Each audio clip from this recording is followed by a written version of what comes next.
So, good evening, everyone. On behalf of Discovery Mankind, I would like to welcome you, Subhankar sir and Dr. Rajiv Kovil sir, for our prestigious show, which is Diabetes News Nucleus. And with this endeavor, I would like to say welcome you on the board and thank you so much, sir, for joining us today.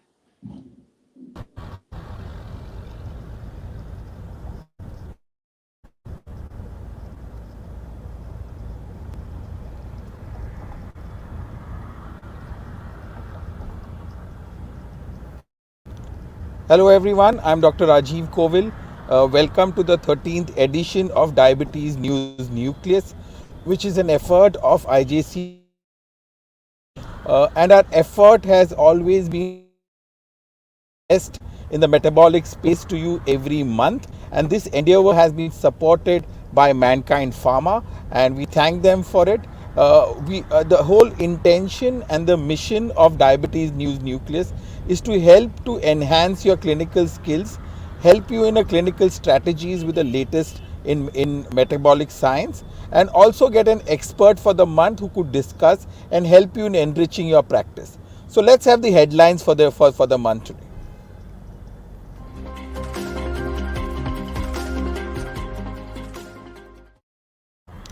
So let's look at certain headlines which have captured minds in the last 1 month.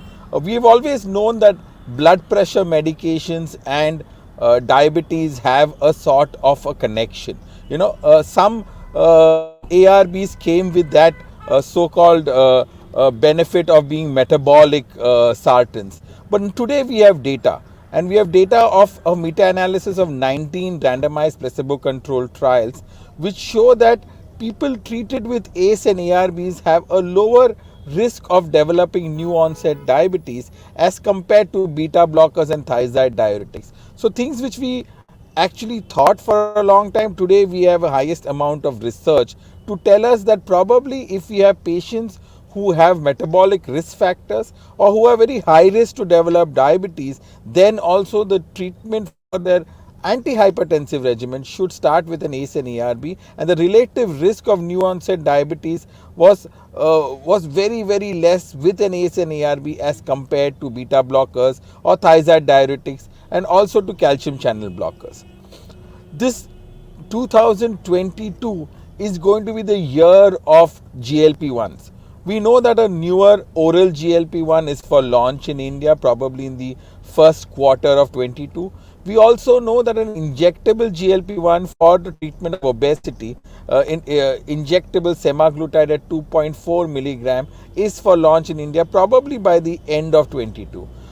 Semaglutide has in its STEP studies actually shown us that today we all consider diabetes as the mother of all NCDs, and if we can treat diabetes and obesity together, we can actually make sure that these metabolic abnormalities do not progress towards a comorbidity or a cardiovascular event.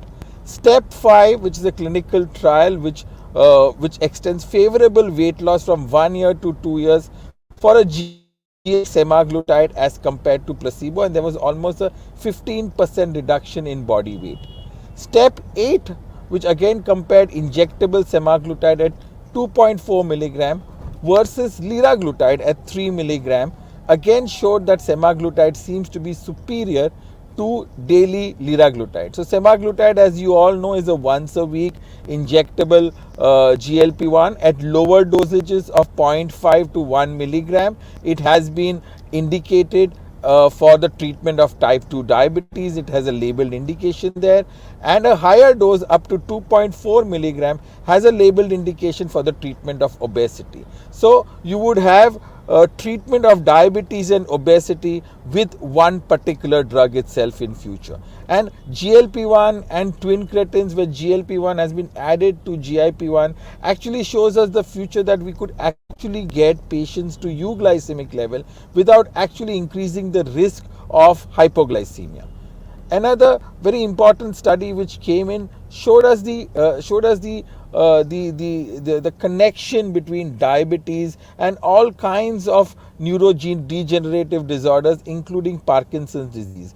We all know that probably dementia is very, very high, but patients with both Parkinson's disease and type 2 diabetes, compared with those without type 2 diabetes, had a baseline higher rates of depression and gait impairment. So, type 2 diabetes not only complicates so many other independent disorders, but it also shows that concurrently type 2 diabetes with Parkinsonism was significantly and independently associated with gait impairment, depression, loss of independence. So basically, the quality of life of patients with Parkinsonism gets complicated when you have type 2 diabetes. So this is something that we have to consider when we also put patient, when we have both these disorders common in patients as such. Another interesting study which came in looked at a low amount of caffeine intake during pregnancy may help reduce gestational diabetes. Though these are observational studies, we should not put a lot of emphasis on it, but caffeine intake and diabetes has been linked for very long. Now let's move to the topic of the month.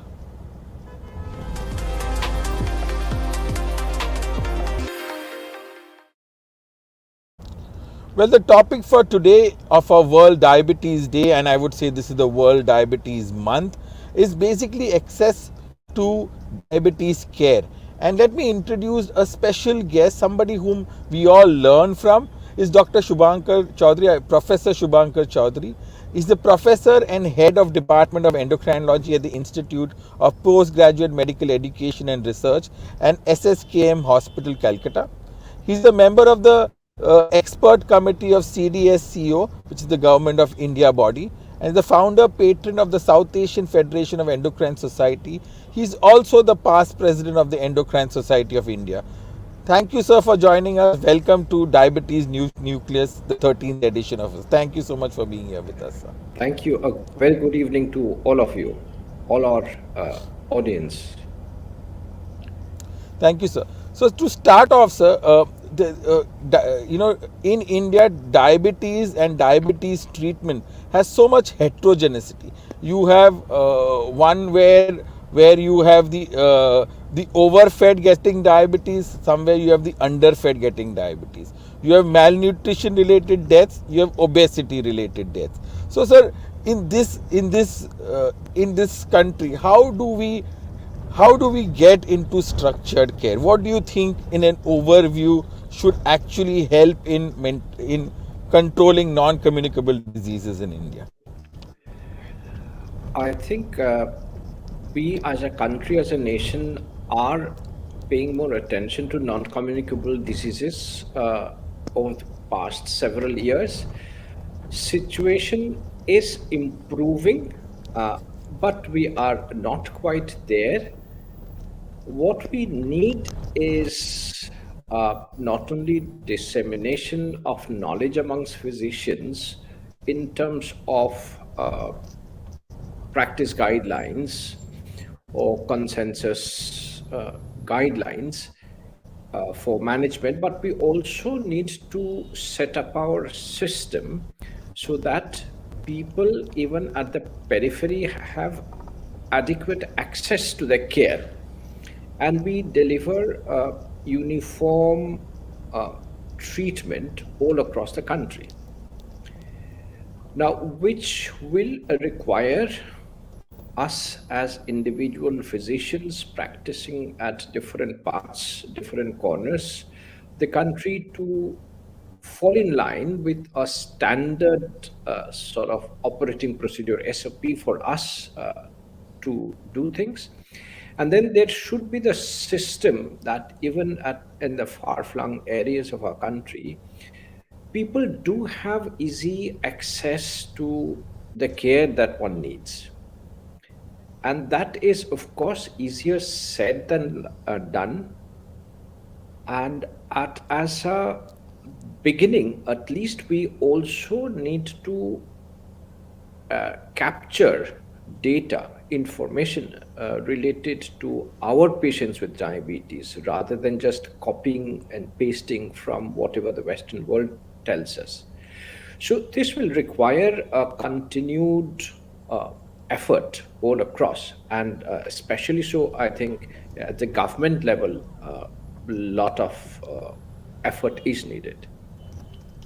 So with the kind of public health system we have, and you have worked in the system and outside the system, sir, how do you think we can improve the public health system today, especially from the NCD kind of approach? Yes, I would say that I am maybe lucky to be working both in the government setup as also as a private practitioner. Of course, as a person working in a government setup, I work in a tertiary care center. I work in a medical college, a postgraduate institute, where, of course, the facilities would be different from what is available at a peripheral healthcare facility. So, but even at a government tertiary care referral center, I think one of the things that we as physicians need to do is to be more receptive to our patients, uh, make a better effort to communicate with our patients, which we sometimes do not do. Now, many a time that's we have a real excuse of not having enough time because of the pressure of patients, and that brings in the other dimension of our organized or structured care that we can offer. The government can help to set up. So it's not that all the patients who come to our OPD, BC outpatients clinic every day, actually need to come to us straight away. They might well have been treated adequately at a location which is close to their home. But many people would take a train, maybe change buses and take autos, and travel 2.5, 3 hours each way to visit a tertiary referral center. So straight away, if we can reduce the number of people attending, the number who actually would not have suffered if they did not attend a medical college, then the amount of time that's available to the doctors at the medical college or the tertiary care center to deal more appropriately with our patients would be much better. So we need to do a lot more in terms of decentralizing of care, which means even these tertiary care facilities, they have to, in consultation with the health department in every state, train up physicians and paramedical personnel, maybe one or two nurses at each center, to look at the essential components of diabetes care. And many a time, at least in the average case, it is not really rocket science that is required. You need to deliver something as per evidence base that's available, as per guidelines that are available. And then there is the issue of availability of medicines as well. So many a time doctors are frustrated because maybe they advise evidence-based medicine, guideline-based treatment, but the medicines are not available, and the medicines are becoming costlier also. Though of course in our country we are in a fortunate situation that we have generic brands for many medicines, and people actually, I have had relations. I have relations in the US who, for whom I have supplied. I mean, this is of course unofficial. Uh, I have supplied them medicine, for example, sitagliptin in the days when they used to cost $10 in the US, whereas in our country it was something like $1, which is a lot for many of our patients to pay. But I had to I have supplied them for certain periods of time sitagliptin from our country. So we have medicines which are costly to many of our patients, but still relatively cheaper in the overall world prices that we look at. And of course, with many drugs going off patent, we are getting them even at lower and lower costs. So, despite that, the availability has to improve. And then a major issue has been with insulin, usage of insulin. Now, that's partly because patients are afraid of taking insulin because of maybe certain needs that they have in their minds, but also because of us doctors not having the time to explain to the patients as to why they need insulin, and if they take insulin, how they can uh, be safe from the point of view of actually hypoglycemia. So they need to monitor. So we need to teach them how to monitor their glucose on their own.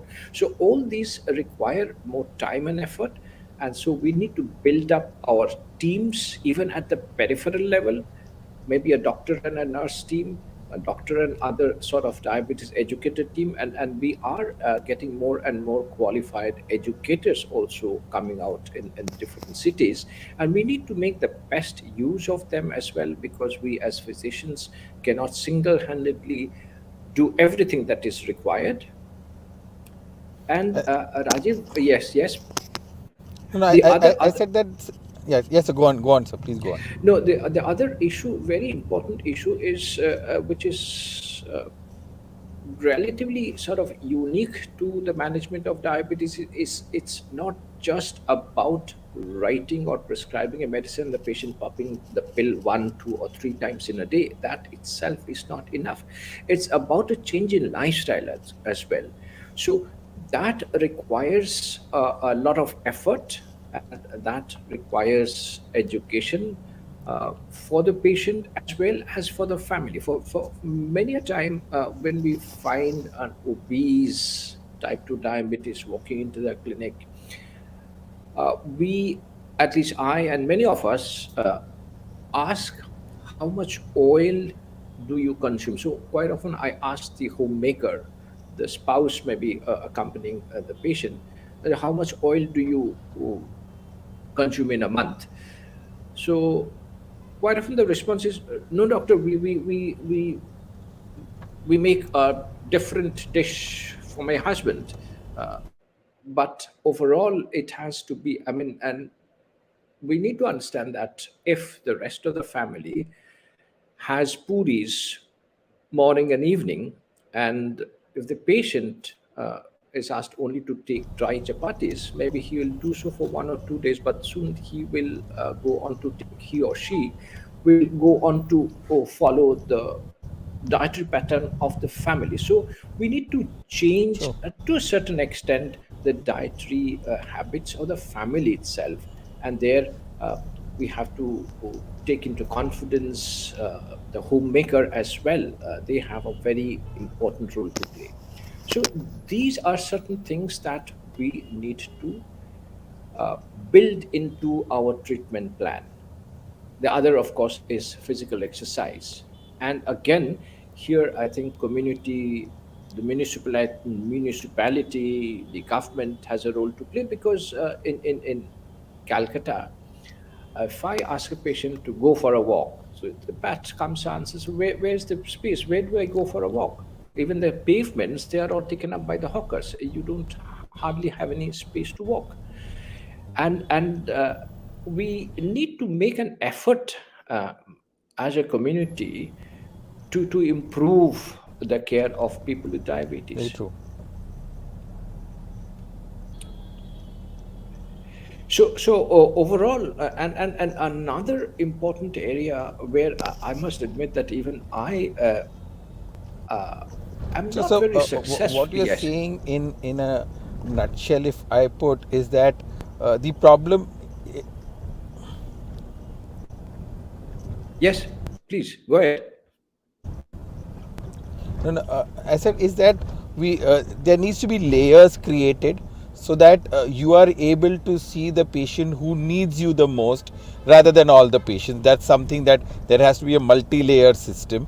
Two, we also need, as you said, that we need to probably put in a lot of paramedics and make sure that diabetes self-management and diabetes education becomes accessible and affordable to most patients in India. So, sir, I just wanted your thoughts on. There's one model on in type 1 diabetes from rural Maharashtra, where moms of patients with type 1 diabetes have been trained to become diabetes educators. Very similar like the Anganwadis we have, who have been doing well for anemia in India. So do you think these kind of where relatives can become advocates? Today they are getting all their education from Google and from kitty parties. So if we can structure a good education for relatives, do you think that it can go well in patient empowerment, I would say? That is absolutely a wonderful idea. Yes, that will definitely help, and we need to set up the structure to provide them the necessary information, backup, education. Yes, absolutely, that will work. And and the other thing is the myth about diabetes, and because you raised the issue of type 1 diabetes, we have had people, unfortunate incidents of girls with type 1 diabetes who are doing well and then lost to follow up, eventually landing in ketoacidosis. Why? Because the girl got married, and got married at a young age. In our country, in our community, many girls get married at the lower socioeconomic strata, especially. And obviously, the father or the parents would suppress the fact that the girl has got diabetes, as if that's a crime to say that the girl has got diabetes. And so the girl simply did not use insulin after she got married, and eventually landed up being almost fatally ill in ketoacidosis in our hospital. Somehow we could revive. So, but this story keeps on going. So we need to have a greater awareness and sort of acceptance that diabetes is another disease, and so there's nothing wrong. There is I mean, it's nothing to be afraid of or ashamed of, especially. So, patients should take care of themselves, and even the in laws, the family that they're marrying into, should be sympathetic to their cause. And that way, we can together provide a much better uh, care for our patients, continuity of care for our patients with diabetes, especially type 1.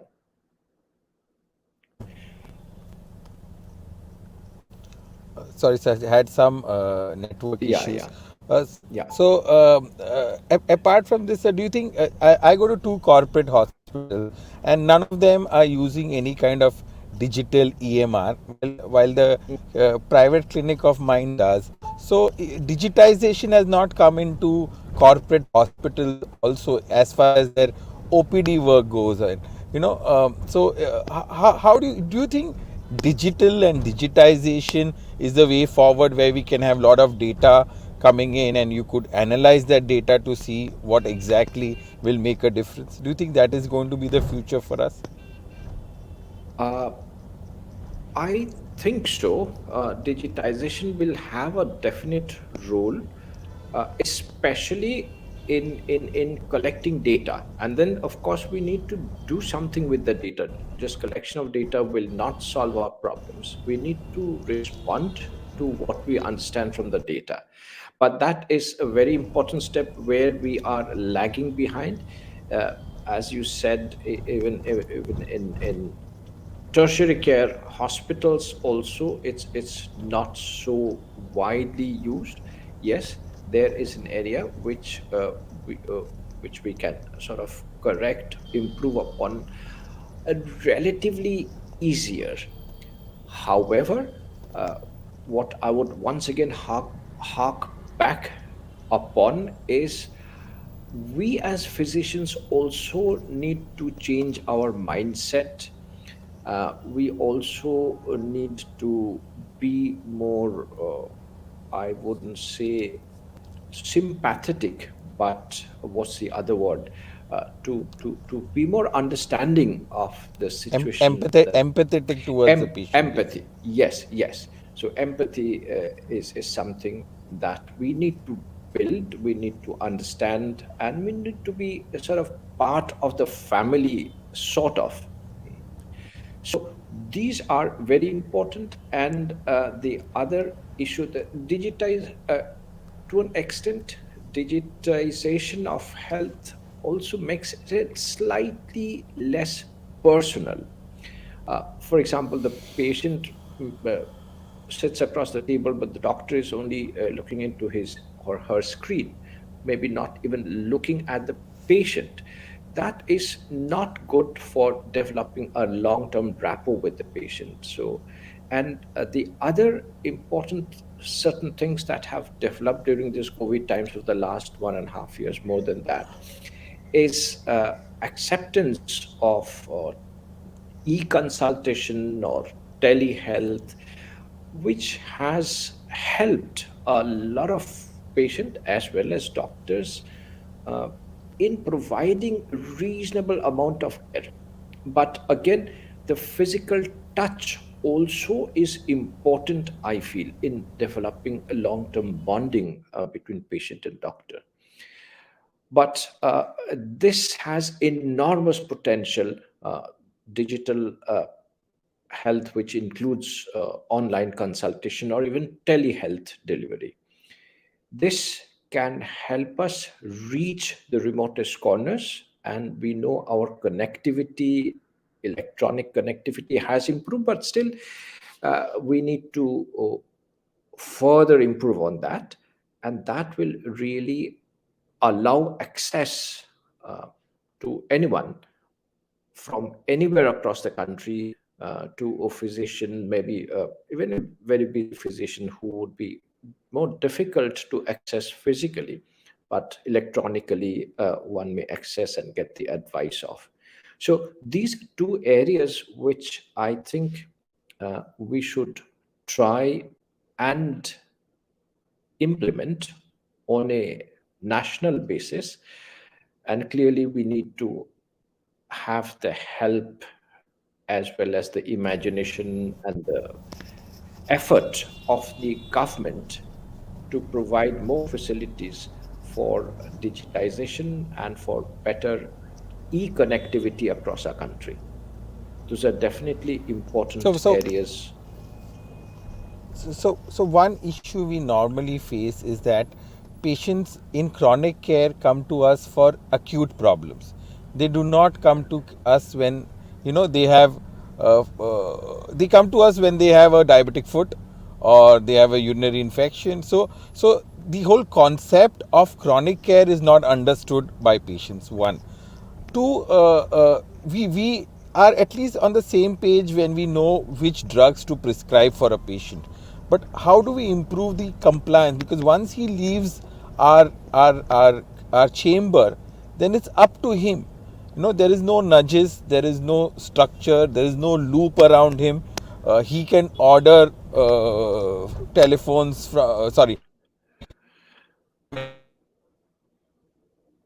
on telephones or online, and nobody asks for a prescription. So how do we develop this in our country, that you need to come to us even when you are fine so that you don't get into trouble, especially in chronic Yes. care?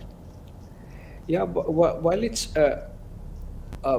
to an extent, it's correct to say the patient does not understand the importance. It's also important to realize that we have not been able to make patients understand. So it's our responsibility as well to provide better education as to why we are treating diabetes, and that should be done on the first day itself.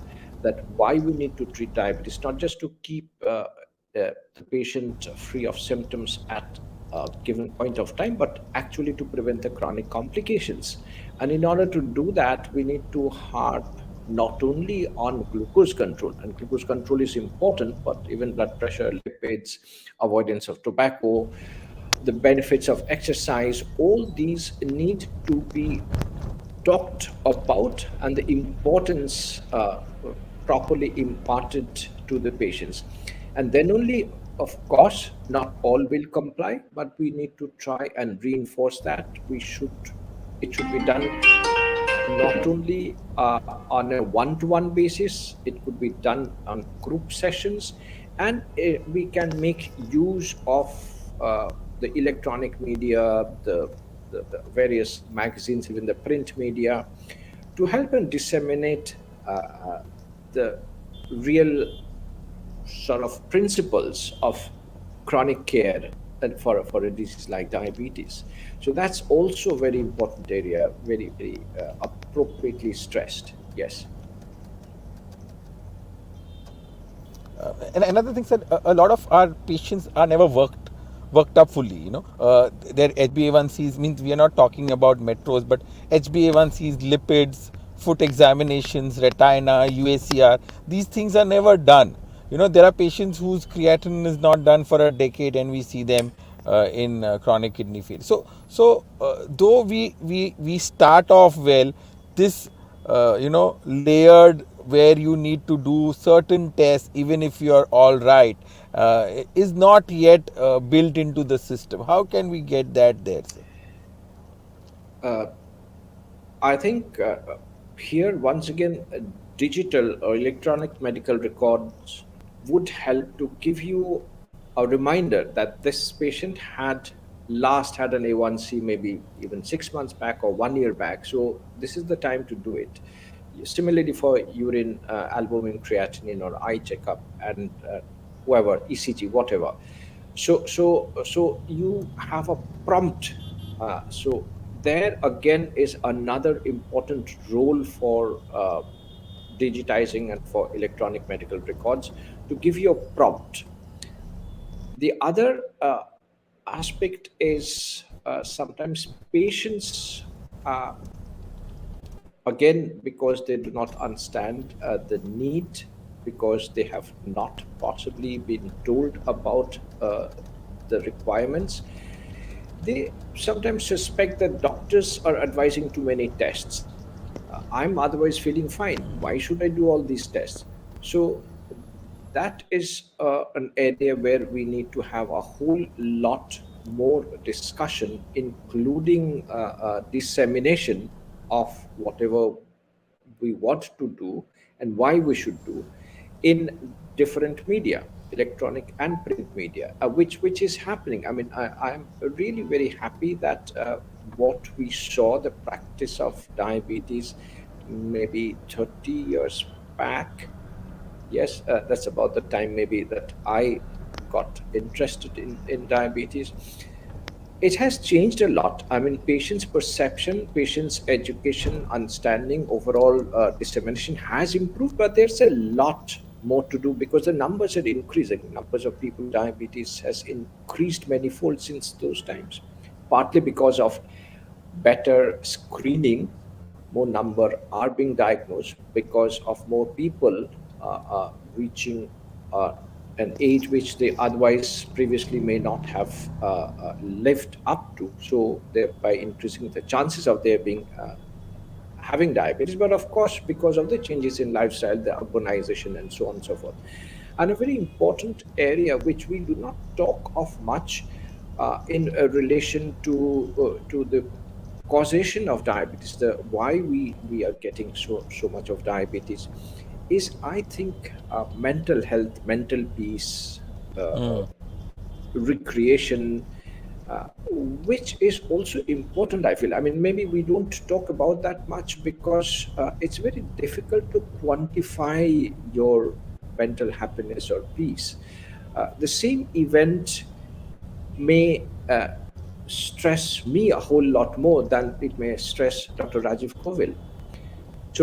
So that's difficult to quantify, but still, I think that is a Agreed. very important area that we should also discuss with their patients, the need to try and be happy despite all the pressing situations that we are into.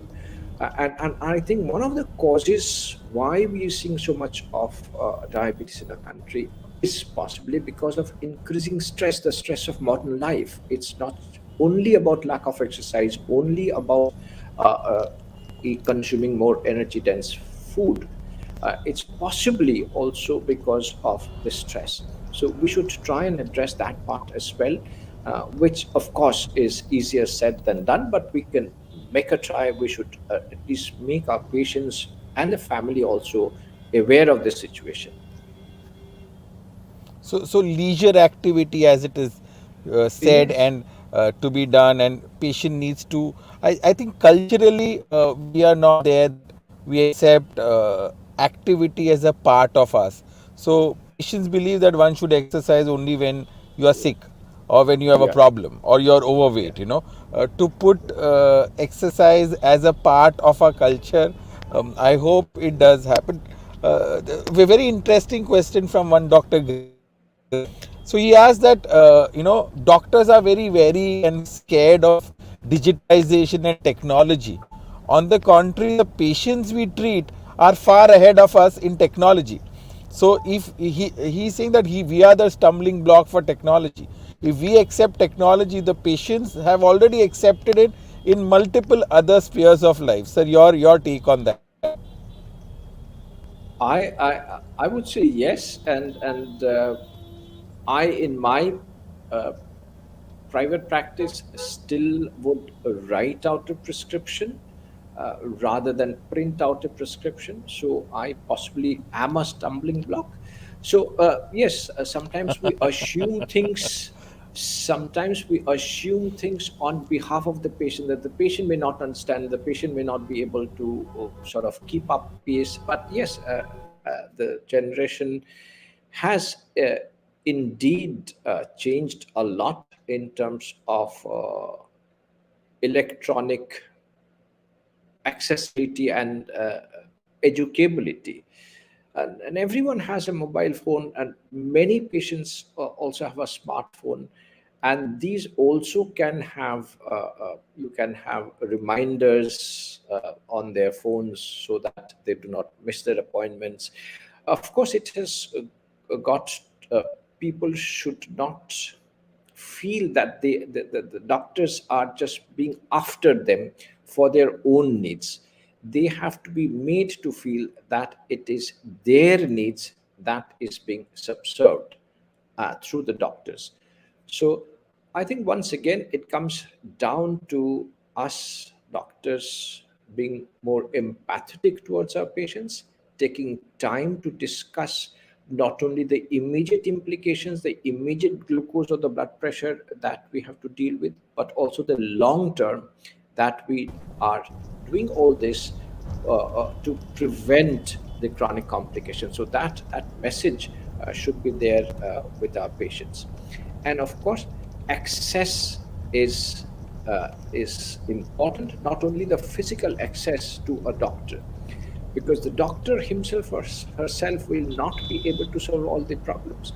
The access to the proper sort of food, the access to the ability to access to exercise. There should be space for them to exercise, and access to the tests. You talked about HbA1cs. Quite often at the village level, they do not have easily available reliable tests close to their homes, so they have to travel distances. And so uh, I do understand why people may come back to me and say, "Sorry, doctor, I forgot to do this test or that test," partly because of lack of access. And then, of course, it has to be affordable to them, whether it's done entirely free of cost at the government level, or at a subsidized cost. That we need to discuss. Or maybe we cannot provide everything free to everyone. That may have been the ideal set. Even the US NHS, UK NHS, I think, is realizing that it's not possible. And so many of their healthcare facilities are actually shutting down. So many hospitals are being joined into one care facility. So we need to be pragmatic as well. But definitely the theme for this year's World Diabetes Day was very appropriate to improve how we can improve the access to diabetes care across the country, not just in the metro cities that you or I maybe practice. And thank you so much, sir. So this was really enlightening, because this is where the problem has always been. that we know what to do, but we don't know how to execute it in India. And unless you execute things, we are just doing it on paper. And unfortunately, we still need to do a lot of things to make sure our patients with diabetes not only suffer from complications, but as you said, quality of life. There's Yeah. this run. They don't have time to have some leisure activities. There's a lot of stress involved. A lot of key takeaways we did have from chatting with you. So, in any last final statement that how we could, in a nutshell, if we have a lot of people listening to you, so in a nutshell, what would help us? Is there a need for a cultural intervention in call of kind of I would say desi twist to what we do in India? Yes, of course. And I think in relation to improving the care across the country, I think we have to have the government also play a more important role than what they have been doing. It's no doubt, as we said, we have got non-communicable diseases on the map of the health department at the national as also the local levels, but things have to improve. And I think we in our country also need to have important lobbying at the government level. For example, the Very national true, sir. bodies, the RSSDI or the Endocrine Society of India, and so on, should also have an important role to play to to Absolutely. to imbibe to get the information, the importance imbibed in the minds of the people in power. So that also is being done, I understand, but we need to be even more proactive. Thank you so much, sir. Thank you very, very much. That Thank was you. enlightening 40 minutes for all of us who are listening in.